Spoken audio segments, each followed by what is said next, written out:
भारत की solar company वारी energies से जुड़ी एक बड़ी खबर सामने आई है। कंपनी के खिलाफ अमेरिकी कस्टम विभाग ने सोलर चोरी के आरोप में जांच शुरू कर दी है। अमेरिकी कस्टम अधिकारियों के मुताबिक वारी एनर्जी ने टैक्स से बचने के लिए चीन में बने सेल और पैनल पर मेड इन इंडिया का टैग लगाकर अमेरिका में बेचा है। चूंकि चीनी डंपिंग को रोकने के लिए अमेरिका सख्त है, इसलिए कंपनी पर अब गाज गिर रही है। इस खबर का असर वारी के शेयर्स पर भी देखा जा रहा है। अब तक कंपनी के शेयर्स करीब 7.5% से ज्यादा टूट गए हैं।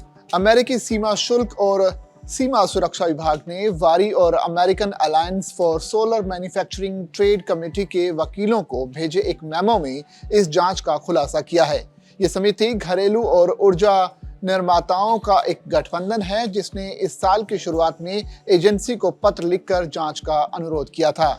मेमो में एजेंसी ने कहा कि इस बात का उचित संदेह है कि वारी अपने कुछ आयातित उत्पादों पर एंटी डंपिंग शुल्क लगाने में कामयाब नहीं रही है, जिससे अमेरिका ने कई सालों से चीन और अन्य एशियाई देशों में बने सौर सेल और पैनल्स पर लगाया हुआ है। सोलर मॉड्यूल और इन्वर्टर बेचने वाली वारी ने अभी तक इस जांच पर कोई टिप्पणी नहीं की है। कंपनी के प्रवक्ता से भी ऑफिस टाइम के बाद संपर्क नहीं हो पाया।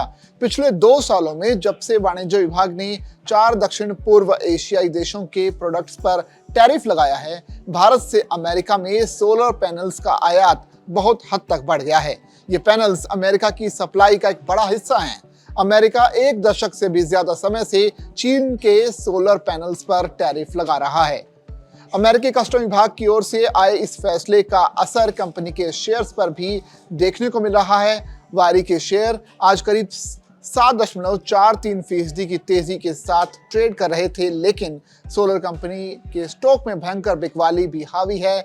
इसके स्टॉक करीब 256 रुपए की गिरावट के साथ अब 3,189 रुपए 10 पैसे पर आ गए हैं। वहीं कंपनी का प्रदर्शन पिछले 6 महीनों में शानदार रहा है, जबकि देश की सोलर कंपनी के शेयर्स ने पिछले 6 महीनों में निवेशकों को बढ़िया रिटर्न दिया है। बीते 6 महीने में शेयर करीब 33% तक भागा है। ऐसे में इस खबर से इस शेयर्स में काफी गिरावट है और इसे अभी खरीदने का सही मौका कुछ निवेशक मान रहे हैं। हालांकि यहाँ हम आपको बता दें कि ये सिर्फ इस शेयर्स को लेकर ये खबर है, ये किसी तरह की कोई उम्मीद इस पे आप मत कीजिएगा कि आप किस तरह से ये शेयर्स खरीद सकते हैं, क्योंकि जो शेयर्स हैं बाजार जोखिमों के अधीन हैं। और अगर आप ये शेयर खरीदना चाहते हैं तो आप किसी इन्वेस्टमेंट एडवाइजर की पहले सलाह लें और उसके बाद ही इस शेयर को खरीदें।